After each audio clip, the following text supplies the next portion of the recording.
নমস্কাৰ M.D.Taalksৰ অন্য এটা ভিডিঅ'লৈ আপোনালোকক স্বাগতম জনাইছো যেহেতুকে নৱৰাত্ৰি নৱৰাত্ৰিৰ আমি সপ্তম দিনত কোন গোসানীক পূজা কৰিম নৱৰাত্ৰিৰ সপ্তম দিনৰ গোসানী হৈছে কালৰাত্ৰি শাৰীৰিক সকলো অংশ ভয়ানক চুলি শৰীৰৰ বৰণ দেখিবলৈ ভয় লগা ডিঙিত চিকমিকিয়া মালা তিনিটা নেত্ৰযুক্ত তেওঁৰ হৈছে শাৰীৰিক অবয়ব আৰু তেওঁৰ ভূষণ মুখেৰে অনবৰতে জুই নিৰ্গত হৈ থাকে ব্ৰহ্মাণ্ডক উদ্ধাৰৰ হেতু এই গোসানীৰ আবিৰ্ভাৱ হৈছিল ব্ৰহ্মাণ্ড যেতিয়া বিশ্ব ব্ৰহ্মাণ্ডত আহুকাল বেমাৰ আজাৰে আগুৰি ধৰিব তেতিয়া এই গোসানীৰ আবিৰ্ভাৱ আৰু তেওঁ আমাক ৰক্ষা কৰি আহিছে যেহেতুকে বৰ্তমান সময়ত নানা ধৰণৰ বেমাৰ আজাৰে গোটেই পৃথিৱীখনত ছানি ধৰিছে ঠিক সেই সময়ত আমি নজনাকৈয়ে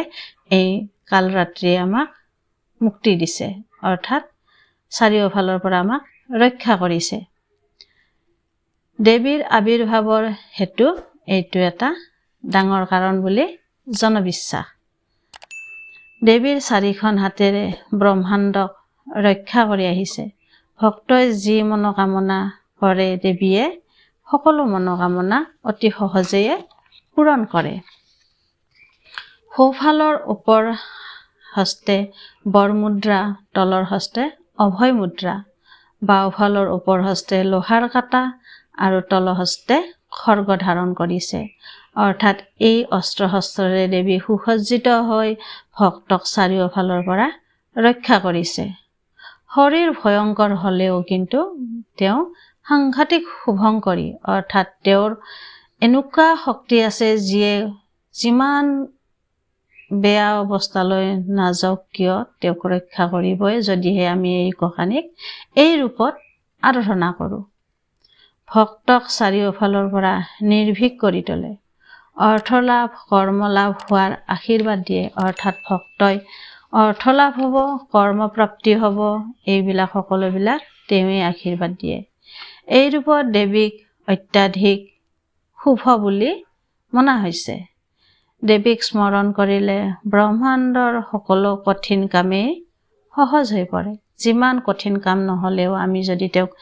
একান্ত বিশ্বাসেৰে আৰাধনা কৰোঁ আমাৰ সেই কাম সফল হ'বই হ'ব আমি লাগিব মাত্ৰ আমাৰ ধৈৰ্য আৰু বিশ্বাস আস্থা ভক্তি এই সকলোবিলাক আমাক লাগিবই আৰু তেওঁক পূজা কৰিলে সকলো প্ৰাপ্তিয়ে মিলে দেৱীৰ বাহন হৈছে গাধ দেৱীক পূজা কৰিলে মৃত্যুৰ দুৱাৰদলিৰ পৰাও বাচি আহিব পাৰি দেৱীৰ পূজাত ফুল ধূপ চাকি নৈবেদ্য ৰঙা ফুল ফল বেলফল হ'লে বেছি ভাল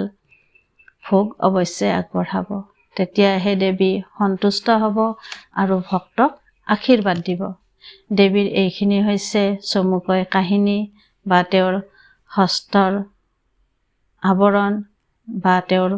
ভূষণ এইখিনিয়ে আছিল দেৱীৰ বৰ্ণনা আৰু দেৱীৰ মন্ত্ৰ নিশ্চয় জপ কৰিব মন্ত্ৰটো হৈছে ওম হীম ক্লীম কালৰাত্ৰাই নমঃ 108 বাৰ বা এডাল জপমালা সম্পূৰ্ণকৈ মাতিব সন্ধিয়া সময়ত চাকি ধূপ ধূনাৰে আৰতি কৰিব আৰু তেওঁ সকলো আপোনাৰ মনৰ কামনা ব্যক্ত কৰি যাব তেওঁ আমাক আশীৰ্বাদ দিব